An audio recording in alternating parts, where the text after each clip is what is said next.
Hi, I'm Chad Hartley, and welcome to this week's Softball Insider with Nevada softball coach Matt Meuchel. And Matt, welcome to the program. Thanks for having me. This will be the first of what we hope is a weekly feature here on NevadaWolfPack.com, where we talk about the Wolfpack softball program, give weekly updates as the season goes on.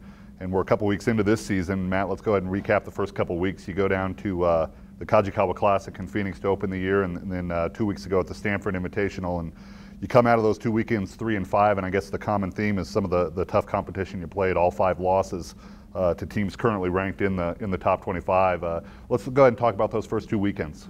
Yeah, we did. I think the first 2 weekends, pretty much the mantra of that was the tough schedule that we played. It was just a situation where 5 losses were to ranked teams. We beat a ranked team. One of the other wins was against a team that's probably a top 50 team. So we got a couple of good top 50 RPI wins and really learned a lot about ourselves during the course of that. It's one of those situations where we didn't play well in a lot of aspects. I mean, as much as you would think from our program and where we're at right now, where we haven't really hit our stride, but we're finding ways to win ball games. We're finding ways to manufacture runs. We're finding ways to kind of grind it out. And I think as we kind of hit our stride and do the things that we're expecting to do, that you'll see us go on a nice little run here. Yeah, I imagine as a coach, and one thing you said going into the season was we're going to find out where we are right away, and you were able to do that. And you found out that the freshmen got an early lesson of what college softball at this level really is, and then you come home last weekend, the Wolfpack Classic, a couple games against Southern Utah and St. Mary's, and after a lot of work to get the field ready after last week's snowstorm, you got those games in, and you really kind of found out where you were after those first 2 weeks, and now what you need to do to get better as a program. Yeah, exactly. We played pretty well for the first time here, the last few games. I think a little bit of the struggles carried over into this last weekend, that first game. We just our ability to get people out, but we've really established a little bit of a run here, a little bit of momentum. So that's a huge thing. I think one of the things that we learned about our program this early is just that we're a very veteran group, and we can grind our way to things. Like I mentioned, in the first 2 weekends, we didn't have the things that we normally have. We didn't hit for high average. Our hitters struggled against good pitching, and that's what's going to happen. It was a lot of postseason type games, and in postseason type games, I mean, if you can grind out 4 runs, then that's pretty much what you're looking for. Our pitchers are finally starting to throw some strikes and hit their stride a little bit. Their ERAs are certainly higher than we ever thought they would be, but you'll see them come down. I think they're starting to settle in pretty well. You lose a tough one to St. Mary's in extra innings to open the Wolfpack Classic, come back, beat a Southern Utah team, taking advantage of some wild pitching there. As you talked about grinding out runs, taking what the pitching was giving you, getting on base and scoring runs that way. Monday, you come back and you beat a Southern Utah team behind a pretty solid effort from Katie Holverson. That win against the Thunderbirds, it seemed like that was the first real Katie Holverson that we saw this year. Yeah, she didn't pitch bad by any means in that first weekend. I mean, she really threw a great outing against a ranked Northwestern team for us to win that game. She threw a pretty solid outing against Washington. She ended up, getting a run rule loss, but it was a situation where, it's a 2-0 ball game for most of the ball game. They break it open with a 2-out, 3-run double, or a kid, gets into a pitch where it was really a tough at bat, grinding back and forth, and that game's a lot closer game. But I think, the combination of some of the outings that she had in that first weekend, and then really probably more than anything struggling the Stanford weekend. I think our pitchers, she struggled that weekend more than anything, and it kind of got her in a little bit of a funk. And like you said, that outing against Southern Utah on Monday early afternoon was her best outing. I mean, she really dominated in that outing, and she still had a couple of jams that she was in, but she really was dominant, I think, for the very first time, which is huge for her to get that momentum. And then coming back and beating St. Mary's to wrap things up on Monday, Mallory Darby getting into a few jams, and maybe unlike previous starts this year, she was able to work out of a lot of those jams, and you're able to bring Katie on to seal up the victory. So you got to be encouraged moving forward what you saw out of your pitching this weekend. Yeah, I think that's one of the things. That's probably the area we've been the most missing or remiss at this point, is just we haven't had the pitching that we expected. I mean, we've got 2 great starters, and certainly when you're playing the quality of competition we played in those first 2 weekends, they're gonna push those starters, and they're gonna score some runs against them. And they weren't as good as they needed to be. But like you said, in that St. Mary's game, which was really a revenge game for us, we lose the game before it to them, and didn't play well against them. Like you said, Darby was in a few jams. She's in a bases loaded jam. She's in a second and third jam, and she pitched out of them for the first time without really, without having any bleeding going on. And then, like you said, we were able to bring on Holverson, give him a little bit different look, and use them in combination, and really just shut St. Mary's down.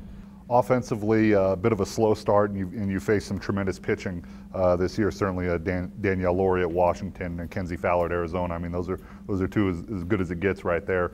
But offensively, we're starting to see some signs, and it's being led by some of your veteran hitters: Sam Bias, Danielle Patrick, Britton Murdoch, starting to get the bats going offensively for you. Yeah, we're having production. I mean, we're scoring runs. We're not hitting. We're probably hitting 90 points lower than we're capable of hitting on offense, which is a huge thing as far as production-wise and being able to drive in runners and get people on to score.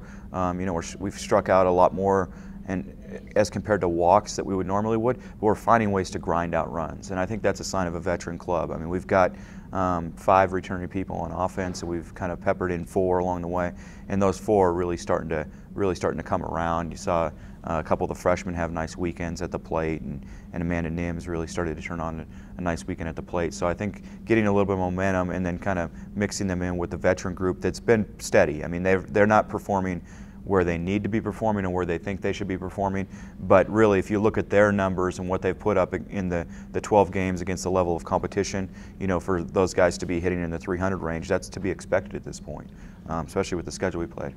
You talk about Amanda Nims getting her first career home run this weekend, and another player, sophomore Courtney Wiley, making the most of her opportunities this weekend. A couple base hits for Courtney. Yeah, Courtney's done a great job. I mean, we brought her in, let her get some starts starting this weekend, and she's really taken advantage of opportunities.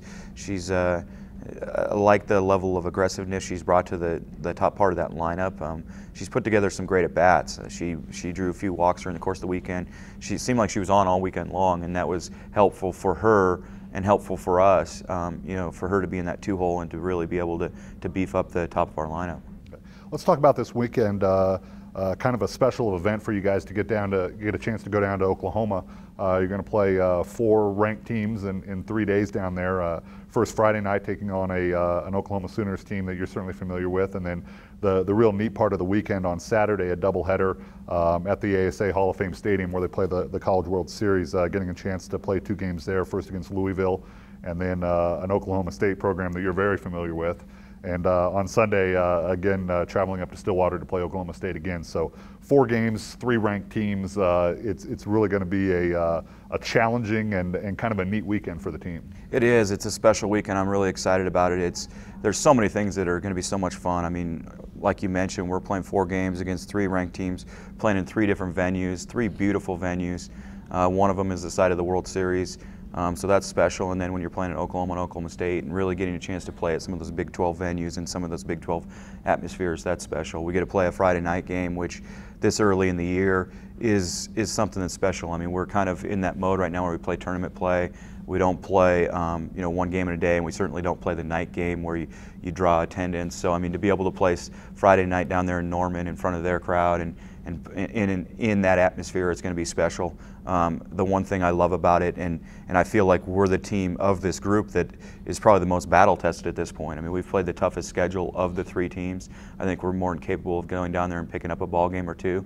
When you're playing those type of teams, I mean, we make a nice run, we might be able to string something together on the weekend. And certainly it's special for me to go back there and to be able to go play at Oklahoma State and play against a former team along the way. And really, additionally, that event on Saturday, it'll be a pretty special event. It's the first time that they've put this thing together.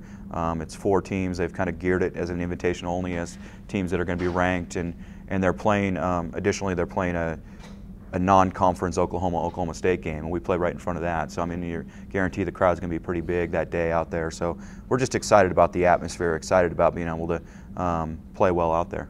And for those obviously who don't know, you spent 2 years at Oklahoma State as an assistant coach before coming here as the head coach last year. So kind of a bit of a homecoming for you. Yeah, certainly, and it's good. I mean, a vast majority of their roster I either was able to coach or know through the recruiting process. So it's nice to go back and see that group.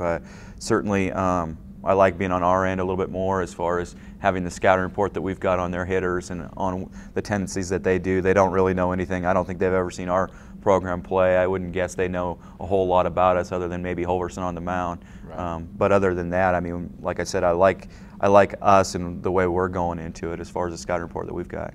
Okay, great. Well, Matt, we certainly thank you for taking the time for joining us here, and look forward to doing this once a week as we go through the season. And thank you for watching at home. We appreciate it. All 4 games this weekend can be heard NevadaWolfpack.com on the audio link, and all 4 games will also be broadcast on the radio, Fox Sports Radio 1450 AM here in Northern Nevada. So that'll do it for this week, and we'll see you next week. Thank you.